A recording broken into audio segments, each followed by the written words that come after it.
If you're still translating Hindi to English in your head, you will never sound fluent.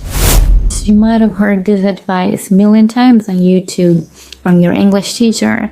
Aliens, gods, from everywhere. But like how? The thing is, we don't choose to translate, it just happens automatically, right? Like your brain is trained to help you to grab a Hindi sentence, turn it into English, and end up sounding slow, awkward, and kind of foreboding. So the big question is why we do even translate in the first place if it's a bad thing, and how we can slowly stop it. Alright, so when we try to speak English, our brain goes blank. No words, nothing. So it grabs a random words that we've learned already and tries to build sentences out of them. That's why it feels slow, awkward, not natural at all.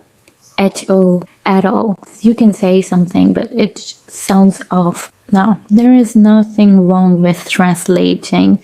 Yes, the only problem is you want to get that smooth native-like flow if you keep doing it. If you just want to speak decent, understandable English, translation is fine. But if you've got big dreams, you want to sound clean, fluent, and confident, then this is where it matters. So I actually googled like why we translate when we speak new language, and it said something like we translate when learning a new language because it is natural and helpful every step that allows us to build connection between words and concepts, as well as compare grammatical structure. And however, constant translation can become a barrier to fluency as it hinders the ability to think in the new language and can lead to misunderstanding due to cultural difference or a lack of nuance. Exactly, that's what I've been trying to say. Plus, when we translate directly from Hindi,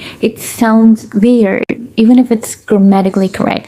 Let me show you what I mean. You might have seen such reels and videos that some people teach us like how to say this in English. There was a super funny video, like a proper skit. He was like, today we will learn how to say Jaisi karni waisi bharni in English. And they went like, as you sow, you shall you reap.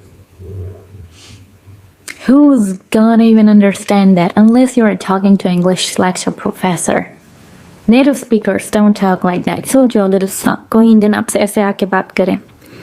As you sow, as you reap, and you'll be like, okay, now go to hell. Nobody talks like this. Not everything needs an English translation. Okay, like that idiom, धोबी का कुत्ता ना घर का ना घाट का. If you translate it word for word, the washerman's dog is neither of the houses nor the ghat. What's the ghat? Ghat. Grammatically, it's perfect, sure, but the person you are talking to need to use their 100% of their brain power just to figure out what you meant. And this is not just about idioms. Let's talk about our day. How we say in Hindi. आज मैं सुबह 5 बजे उठा, फिर मैंने brush किया, फिर मैं नहाया, फिर मैंने योगा किया, फिर ब्रेकफास्ट बनाया, खाया, ऑफिस गया, आया, फिर डिनर बनाया, फिर खाया, फिर फ़ोन चलाया, फिर सो गया. Now, if I translate that word by word, I woke up at 5 a.m. Then I brushed my teeth, took a shower, did yoga, made breakfast, went to the office, came back and took a shower again, made dinner, ate it, scrolled on my phone, and then slept. It was a very good day. See, totally understandable. Grammatically, fine, but it doesn't sound natural. It sounds stiff, robotic.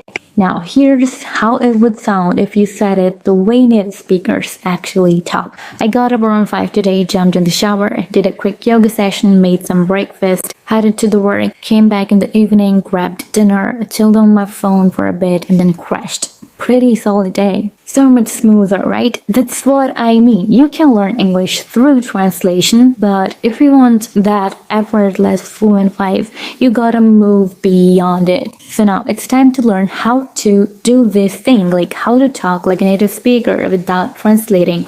Now, what I did. So the first thing, pick any topic. Cricket. alien, fashion, window, pillow, anything you like. For this demo practice, I'm taking guitar.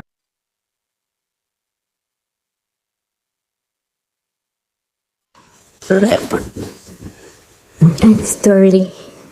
And then search how to play guitar for beginners on YouTube, find a native speaker and copy the transcript into any notes app. You can even watch it first. This is my guitar.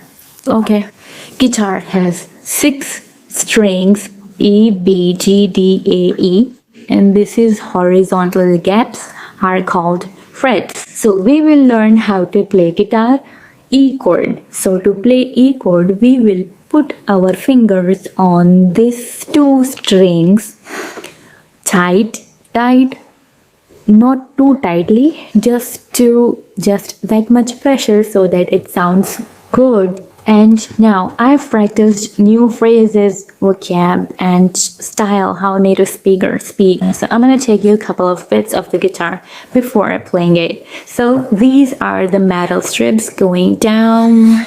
These are frets, and going across are the strings. We number the strings thinnest to the thickest. So 1, 2, 3, 4, 5, 6. And each fret is the area between 2 metal strips. That would call fret 1, fret 2, fret 3. Okay. Anytime we place a finger on a fret against the metal strips, but on it. And also we need to be right on the tip of our finger, like this. Can you see the difference? Can you see the difference? When we do this practice, our brain start collecting those phrases, and over time, our brain just build a new English mode.